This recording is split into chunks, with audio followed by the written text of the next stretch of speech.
اعوذ باللہ من الفخر والشیطان الرجیم بسم اللہ الرحمن الرحیم الحمد للہ الاحد الصمد لم یلد ولم یولد ولم یکن له کفوا احد الحمد للہ الذی ہدانا لہذا وما كنا لنہتدی لولا ان ہدانا اللہ لقد جاءت رسولنا بالحق امی مکی مدنی الفرش حبیب الہ العالمین اشرف المرسلین خاتم النبی شفیع المذنبین رحمت للعالمین ابی قاسم محمد صلی اللہ محمد وآل محمد وعجل فرج الامام المظفر الشجاع الغضنفر قاسم طوبہ و سفر میزان الاعمال مقدم الاحوال جاسب الدین امیر المومنین علی ابن ابی طالب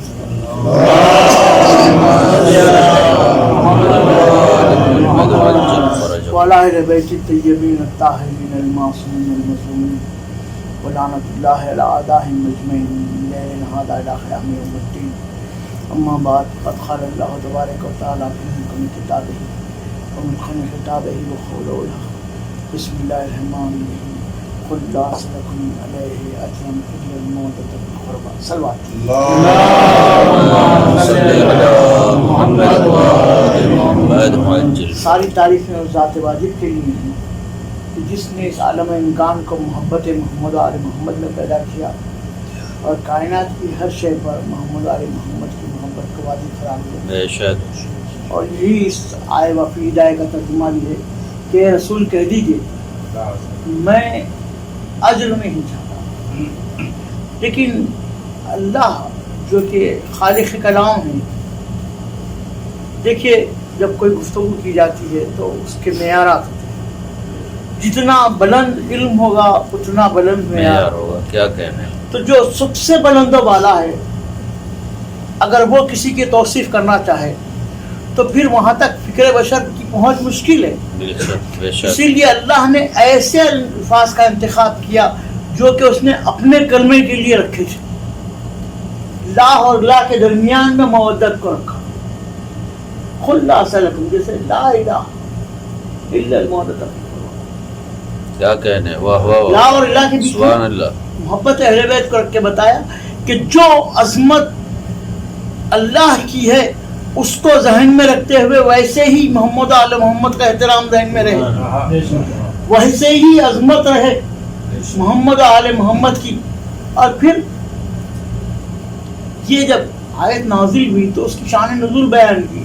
لوگوں نے لکھا کہ چند سکے پاکے مغرور ہونے والے انسان نبوت کا صلہ دینے چلے تھے. یہی وجہ ہے کہ کبھی ان کے ہاتھ کا دہن جوہر میں بدل گیا. کیا کہنے؟ کبھی انہوں نے سورج کو پلٹایا تو کبھی جان کے 2 ٹکڑے کیے. کیا تو کہنے؟ انہوں نے اپنا اقتدار بتایا کہ یہ جو تم سکوں کے لیے ساری زندگی بھاگ دوڑ کر رہے ہو یہ نہیں، ہماری ساری کائنات پہ حکومت ہے. کیا کہنے؟ اور وہ صرف اشاروں سے. سبحان اللہ. ساری کائنات پہ حکومت. تو جب لے کے پہنچے لوگ درہم و دینار کہ ہم آپ نے ہم کو تک اسلام پہنچایا اس کا صلہ دینا چاہتے ہیں، تو سرکار خاموش ہو گئی. اب بتایا کہ میں وہی کا انتظار کروں، اور پھر وہی نازل ہوئی. لیکن یہ لوگ کس چیز کا صلہ دے رہے تھے جان رہے ہیں؟ ذرا اس ماحول کو پڑھیے جس ماحول سے رسالت ماپ نے نہیں نکالا. قریش کے اس ماحول کو تاریخ نے یوں لکھا کہ اس کی بدترین مثال یہ ہے کہ اگر کوئی شخص مر جاتا تو اس کی ازواج بھی بیٹوں میں تقسیم ہوتی مال کی طرح، کیونکہ ماں کا درجہ رکھتی ہے. اللہ اکبر. یہ تک پایا جاتا تھا. اور لوٹنے کو فخر بہادری سمجھتے تھے. حلال حرام کا کوئی تصور نہیں تھا. پاکیزگی خرید سے نہیں گزری تھی. اونٹ کے پیشاب میں اور پانی میں فرق نہیں تھا. ان کو دونوں کو ایک جیسا استعمال کرتے تھے. بلکہ حد یہ ہو گئی جنہوں نے در اہل بیت کو چھوڑ دیا آج بھی بڑے فخر سے منظر بنوا کے بتا رہے ہیں کہ ہم پیتے ہیں منہ کا. کیا کہنے؟ جب در اہل بیت کو چھوڑ دیا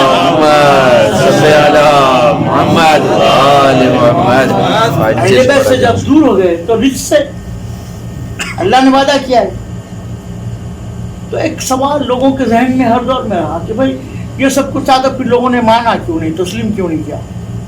اتنی عظمتیں تھیں, اتنے مقامات تھے, اتنی بزرگی تھی, تو پھر یہ لوگ مخالف کیسے ہوئے؟ تو اس کو بھی اللہ نے قرآن میں جگہ جگہ بتایا, بیان کیا کہ انسان کی فطرت کیا ہے. اور کثرت سے قرآن میں جس نبی کا ذکر کیا گیا ہے وہ حضرت موسیٰ ہیں, اور بتایا گیا کہ ان کی امت کی خصلتوں سے امت مرحومہ کی خصلتیں ملتی جلتی ہوں. تو کن حالات میں حضرت موسیٰ نے انہیں نکالا کہ کاہنوں نے بتا دیا تھا کہ موسیٰ تجھے قتل کر دیں گے. تو اگر کاہنوں کی بات سچ تھی کہ موسیٰ کے ہاتھوں موت لکھی ہے تو اسے تسلیم کر لینا چاہیے تھا. اس نے کہا کہ نہیں, میں کاہنوں کو جھٹلاؤں گا. کیسے؟ بچوں کو پیدا ہونے والے ماں, جو مرد بچے پیدا ہوتے انہیں قتل کر دیتے, عورتوں کو زندہ چھوڑ دیتے. اس ظلم سے موسیٰ نے انہیں بچایا اور دریائے نیل میں شگاف کیا. 9 معجزے ہیں قرآن میں حضرت موسیٰ کی, ایک کے بعد دیگر تفصیلات چاہتے ہیں جو. دریائے نیل میں شگاف پیدا کیا, اور جب دریا پار کر کے دوسری جگہ بھی پہنچے تو گمراہی کا عالم یہ تھا کہ جس موسیٰ نے ان کو بتایا اللہ کی قدرت کو کہ نیل میں راستہ بنایا جس اللہ نے, یہ سوال اٹھا تھا کہ وہ کون سی زمین ہے جہاں پر دھوپ ایک بار پڑی, وہ کون سا جیوت ہے یعنی جانور ہے جس نے کھایا لیکن پیا نہیں. تو یہ موسیٰ کا ایسا تھا کہ جو کھایا تو صحیح لیکن پیا نہیں. اور وہ زمین جہاں پر صرف ایک بار روشنی پڑی وہ دریائے نیل کی زمین تھی. کیا کہنا ہے؟ ویسے ہی ہے کہ وہ 2 بھائی کون ہیں جو ایک ساتھ پیدا ہوئے اور ایک ساتھ ہمارے 100 سال کا فرق تھا, تو عزیز و عزیر ہیں. تو یہ سوالات بنائے گئے تھے, ان کے جوابات معصوم دیے.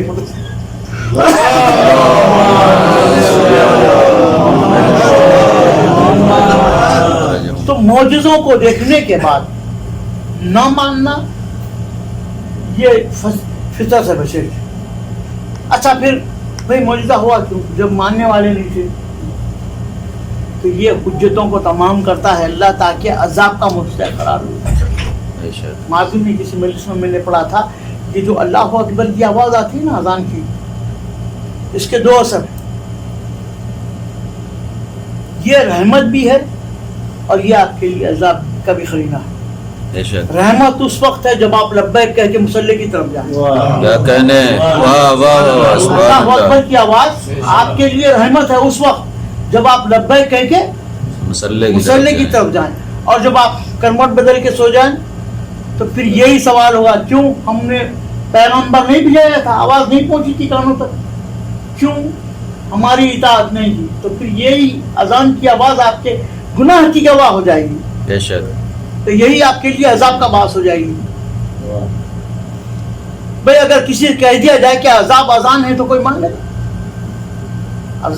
اذان کی آواز عذاب ہے, کسی سے کہہ دیجیے سیدھا مان لے گا, کہے گا ماننے آ جائے گا, لڑنے آ جائے گا, یہ کیا کہہ رہے ہو. لیکن جب ہم بتائیں گے اس کا اثر کب ہوگا عذاب. ویسے مولا کا ذکر ہے, مولا کے ذکر کے بھی 2 ہیں. چاہنے والوں کے چہرے کھل جاتے ہیں. کیا کہنا ہے, جتنی نفس میں طہارت ہوگی اتنا علی کے ذکر سے خوش ہوں گے. بے شک. جہاں کہیں سے کوئی کثافت آ جائے تو پھر کب تک علی علی کہیں گے؟ کہاں بیٹھ کے کہہ رہے ہیں, کیا کہنا ہے, کہاں بیٹھ کے کہہ رہے ہیں کب تک علی علی کہیں گے؟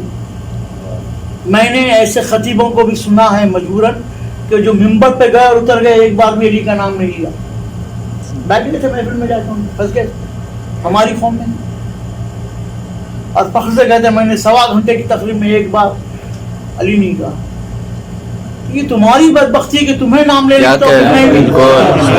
تمہارے نفس کی کثافت ہے جس نے تمہیں پاکیزہ ذکر سے محروم رکھا. کیا کہنا ہے, سبحان اللہ سبحان اللہ. حیدری یا علی اللہم صلی علی محمد و آل محمد. سبحان اللہ سبحان اللہ. اللہ. محبت اہل بیت نازل کی نا, اللہ نے کہا کہ تم اہل بیت سے مودت اختیار کر لو, تو اس کے بھی 2 اثر رہیں گے.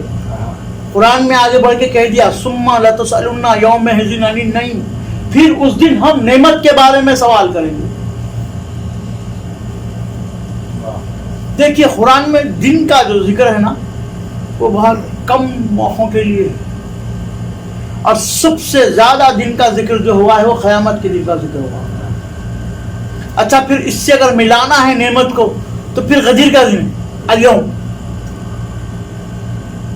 غدیر کے دن کو الیوم کہہ کے مخاطب کیا اللہ نے کہ آج کا دن ہم نے دین کو مکمل کیا. تو کہا کہ جس دن نعمت دوں گا وہی سی دن کے حوالے سے اسی کا سوال کروں گا، پھر قیامت کے دن اس کا سوال کروں گا کہ ہم نے تمہیں نعمت عظما دی تھی ولایت مولا کائنات، تم نے اسے کتنا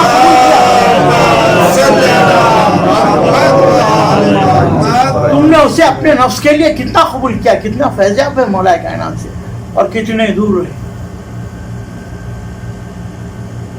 تو بھی اہل بیت کی محبت اللہ نے واجب کر دی قرآن میں آیت کے ذریعے. ابھی تک جن لوگوں کو، اب دیکھیے یہ بھی ایک اللہ کا نظام ہے کہ جن کو جس چیز سے دور رکھنا ہے وہ دور رکھتا ہے، اور جس کو جہاں سے بلانا چاہتا ہے بلا لیتا ہے. قرآن میں وہ کہہ رہا ہے کہ وہ ظلمات سے نور کی طرف بلا لیتا ہے. فرعون کے محل میں مومنہ پڑ رہی ہے، کس کے لیے رکھا تھا اسے؟ فرعون کے محل میں.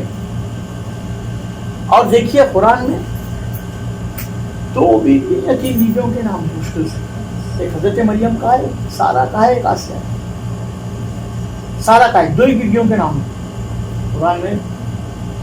پورا قرآن کا میں نے مشاہدہ کیا، شاید کوئی اور ہو لیکن مجھے تو دو ہی نام ہے. ایک حضرت موسیٰ کی اہلیہ سارا کا نام اور ایک مریم کا نام، نام کے ساتھ جو باقی ایسے ہی گفتگو. تو فرعون کی زوجہ کا ذکر ہے قرآن میں کہ وہ یقین سے کہہ رہی ہے کہ اے اللہ میرے لیے جنت میں گھر بنا اور مجھے ظالم سے نجات دے. سبحان اللہ. اہل یقین بتا رہا ہوں میں.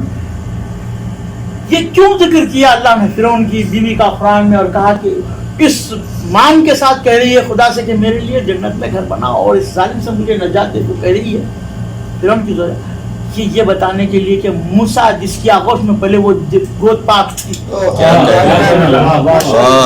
موسیٰ کو جس گود میں آغوش میں پروان چڑھنا تھا وہ گود پاکیزہ تھی، مومنہ کی تھی، تھا محل فرعون کا.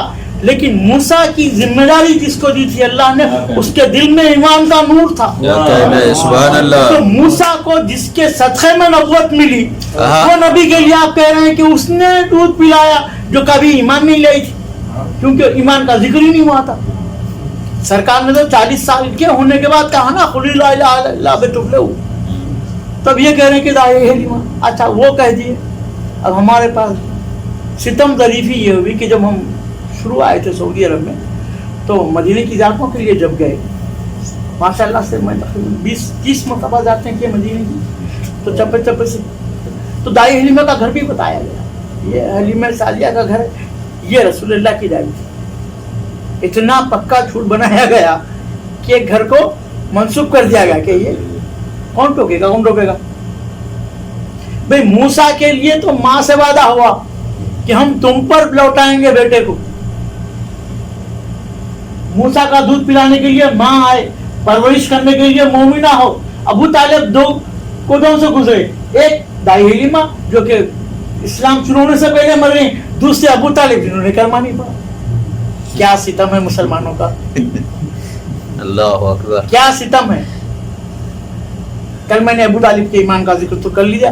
بتا رہا ہوں میں کہ یہ صرف حسد میں ہوا. بے شک انسان کے اندر دو باتیں پائی جاتی ہیں، اسی لیے اللہ نے کلمے میں لا اور الہ دونوں رکھا.